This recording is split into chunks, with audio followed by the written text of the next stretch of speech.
আর কতদিন বাবার বাড়িতে পড়ে থাকবে আপা? বিয়ের পর বাবার বাড়িতে কোনো মেয়ে 3 মাসের জন্য থাকতে আসে? ছোট বোন আরার কথা শুনে সুহাসিনীর হাত থেমে যায়। এক লোকমা ভাত মেখে মুখে দিতে যাচ্ছিল সে। আরার কথা শুনে আর দিতে পারল না, চোখ টলমল করে উঠল।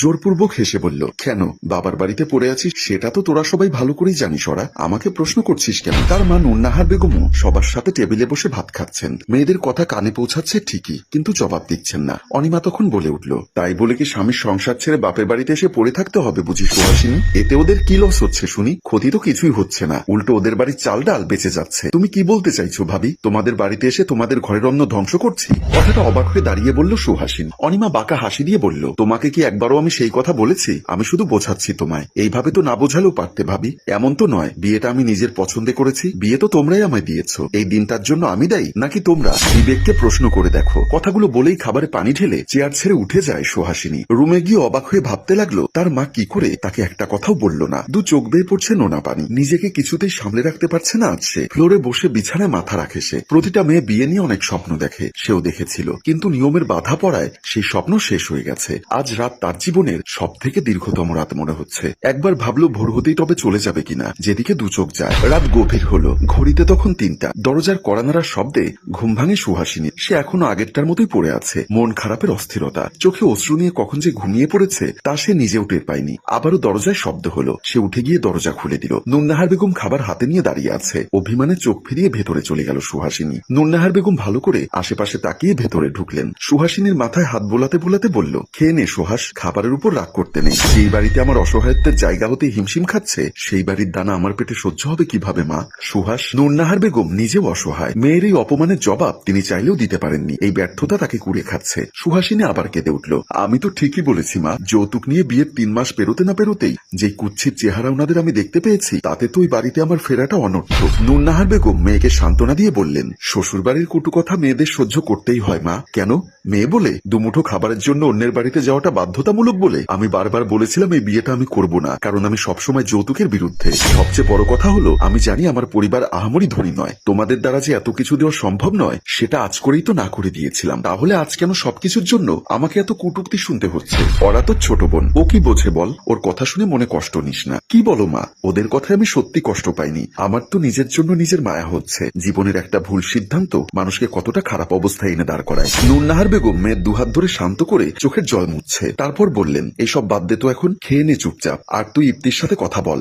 মা, আবার তুমি আমাকে এই কথা বলছো? কি করবি বল? বিয়েটা তো হয়ে গেছে, এখন চাইলেও কিছু করা যাবে না। কাজেই সবকিছু মানিয়েই সংসারটা করতে হবে। আমি মানিয়ে নিতে পারলেই জীবন সুন্দর, এই কথাতে বিশ্বাসী নই। যেই মানিয়ে নেওয়া আমার জীবন অসুন্দর করে দিবে, ওই মানিয়ে নেওয়ার আদেও কি কোনো প্রয়োজন আছে মা? তোর বাবা নেই, তোর ভাই একা সংসারটাকে সামলাচ্ছে, বুঝতেই তো পারিস। থাক, আর তোমাকে কিচ্ছু বলতে হবে না মা। আমি তোমার কথার মানে ঠিক বুঝতে পেরেছি। চিন্তা করো না, আমি আর বেশি দিন থাকবো না এখানে। আমার ভাইয়ের সংসারে আমি অনেক বড় বোঝা হয়ে গেছি। আমার দু চোখ যেদিকে চায় চলে যাব। খবরদার বলছি, যদি এখানে থেকে যেতেই হয় শ্বশুর বাড়ি যাবি, কিন্তু বাড়ি ছেড়ে হুট করে বেরিয়ে যাবি না। কথা দে মা। সুহাস মায়ের বুকে মাথা রাখলো। নুন্নাহার বেগম দীর্ঘশ্বাস ছাড়লেন একটা। তিনি জানেন বড় মেয়ে সুহাস ভীষণ অভিমানী। বিয়ের আগে বেশ আহ্লাদেও ছিল, সেই সাথে রাগী তো ছিলই, কিন্তু বিয়ের পর গরম মেজাজের মেয়েটা কেমন শীতল হয়ে গেল, মলিন হয়ে গেল। পরদিন দুপুরে সুহাস ফ্রিজ ওপেন করতে দেখলো সেটা লক করা। মনে মনে ভাবলে এভাবে তো কখনো লক করা থাকে না ফ্রিজ। বাবা বেঁচে থাকতেও এমন কখনো দেখেনি সে। ভাবে রুমে গিয়ে চাবিটা চেয়ে নেওয়ার জন্য গেল সে। ভাবি তার কথা শুনেই বলল, ফ্রিজের চাবি দেওয়া যাবে না সুহাস, আসলে কাউকে দিলে পরে কোথায় রাখি তা ভুলে যাই তো তাই। সুহাসিনী অবাক হয়ে বলল, আমি তো তোমার সামনে আছি ভাবি, আমাকে দাও, হারাবে না। একটা ডিম বের করে সিদ্ধ করে খাবো, ভালো লাগছে না তরকারি। অনিমা মোবাইলের দিকে তাকিয়ে বলল, যদি আমি চাবিটা খুঁজতে ভুলে যাই তখন আরেক বিপদ না বলো? সুহাস বিরক্ত হয়ে বলল, আচ্ছা ঠিক আছে, আমি এক্ষুনি আবার এনে দিচ্ছি চাবিটা, কিন্তু ফ্রিজে তো একটাই ডিম আছে সুহাস, তোমার ভাই আসলে ভেজে দিব।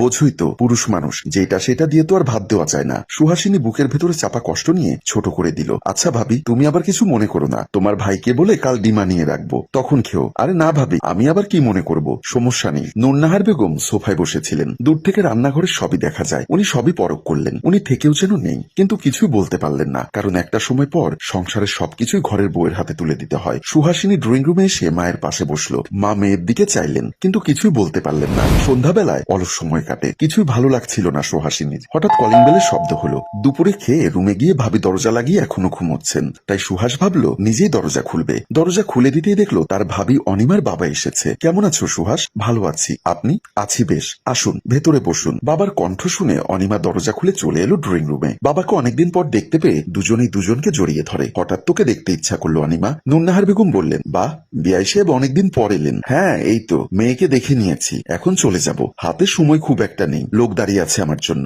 সে কি বাবা, এত অল্প সময় নিয়ে আসলে কেন? আচ্ছা, এসে যখন পড়েছো এভাবে যেতে দিব না, তুমি বসো, আমি তোমার জন্য কিছু নিয়ে আসি। জাহাঙ্গীর আলম বসলেন। বিআইনের কথায় অনিমা রান্নাঘরে চলে যায়। নুন্নাহার বেগম সুহাসিনীকে বলল, যা মা, তোর ভাবিকে একটু হেল্প কর সুহাস। আচ্ছা মা। রান্নাঘরে পা দিতেই সুহাস দেখলো তার ভাবি একটা ডিম ভাজি করে আর একটা ভাজি করছেন। তাকে দেখেই বলল, বাবার জন্য করছি, এত দূর থেকে আমাকে দেখতে এসেছে, একটা ডিম ভেজে দিলে কেমন লাগে বলো? সুহাস বলতে চাইল, তবে তখন কেন বললে ভাবি যে ফ্রিজে একটাই ডিম আছে? ভাবতেই কষ্ট পাচ্ছে সুহাসিনী। তবু বলল না সুহাস, শুধু বলল, আমি কোনো হেল্প করতে পারি? না না, যাও, আমি করছি। আমার বাবা আবার সেভাবে কারো হাতের কিছু খায় না, বিশেষ করে অপয়া না, মানে যারা একটু মন্দভাগ্য নিয়ে জন্মেছে আর কি। সুহাস চোখের জল আটকে রাখার অনেক চেষ্টা করছে, কিন্তু আজ কোনো বাধা মানবে না মনে হচ্ছে তার চোখগুলো। রান্নাঘরের বাহিরে চলে গেল। দু চোখে অশ্রু ঝর্ণা গড়িয়ে পড়ছে। তখনই কাঁধে কারো হাতের স্পর্শ অনুভব করে সে। পেছন ফিরে তাকাতেই নুন্নাহার বেগম মেয়ের দিকে তাকালেন। চোখে পানি সুহাসিনীর। নুন্নাহার বেগমেরও চোখ ঝাপসা হয়ে আসে। আঁচল দিয়ে মেয়ের চোখ মুছতে মুছতে বলল, তোর বাবা নেই বলে আমার মুখেও কথা নেই মা,